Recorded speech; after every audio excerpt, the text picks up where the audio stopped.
Hi, welcome to the Popcorn Channel. This is the only YouTube channel specifically devoted, exclusively devoted to the making of fine popcorn. Each day we will tell you how to make a different type of popcorn by various methods.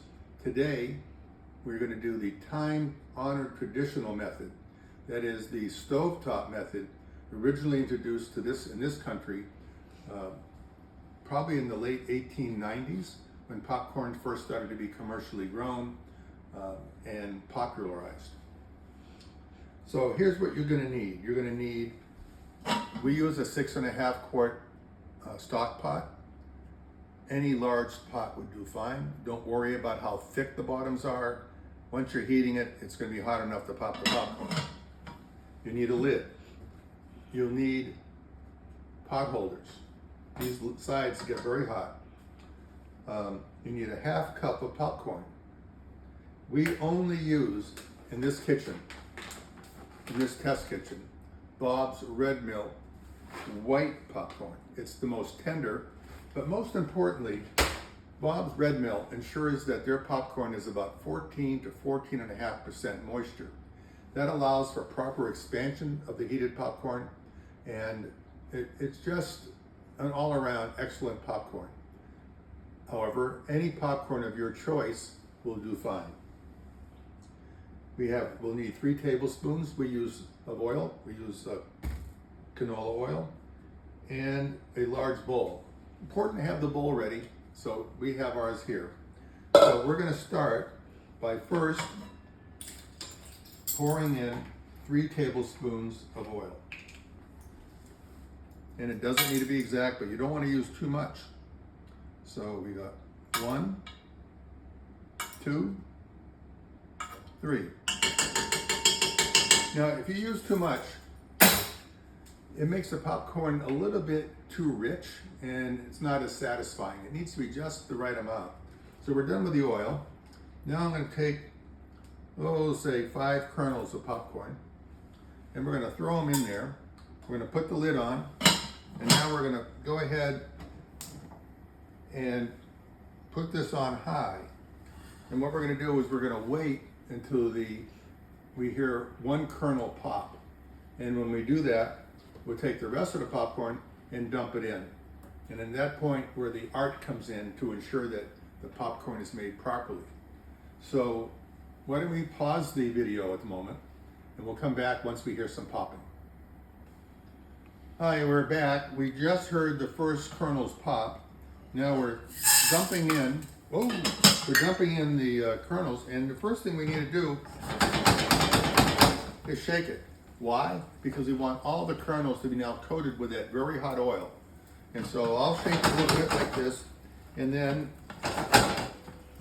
we'll just leave it for a second until it starts to pop.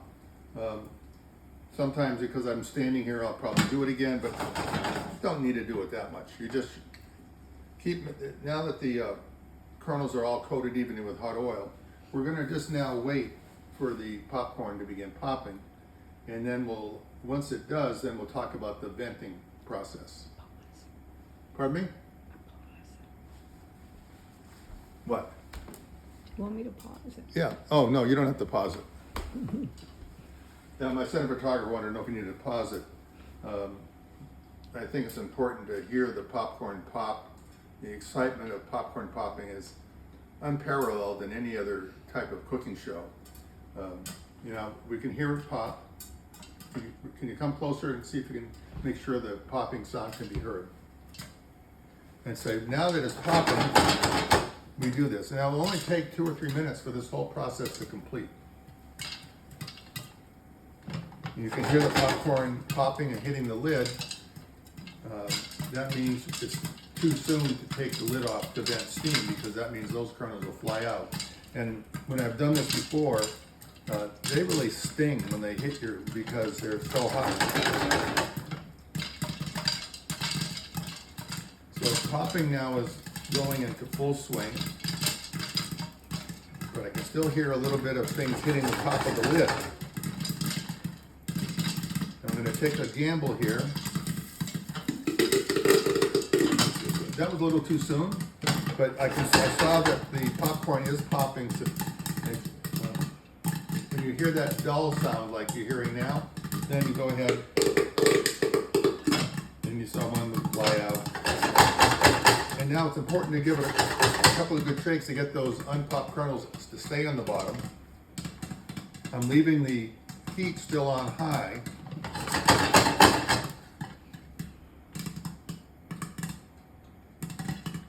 You can hear it popping, but once the popping slows down, we'll start counting down from 5 to see if there's any kernels left to pop.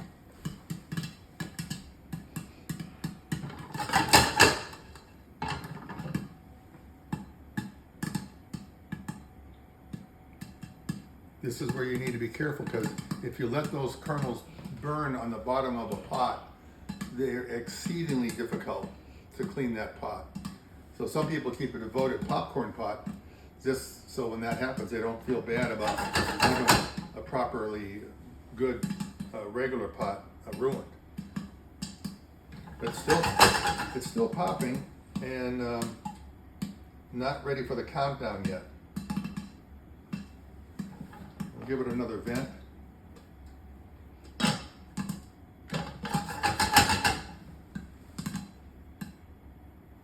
So now we count down. We're starting to get ready for the count.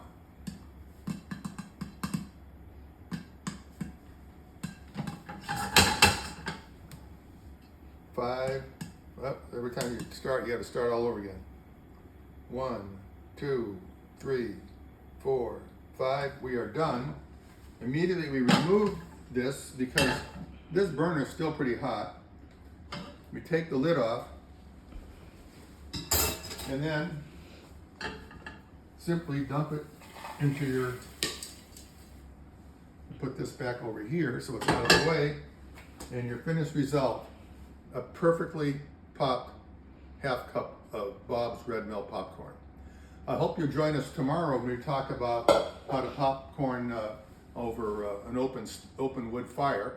That requires special skills, and also a special thanks to Barbara A., who requested this popcorn video, another aficionado of our popcorn channel and one of our 430,000 followers, and we much appreciate her support.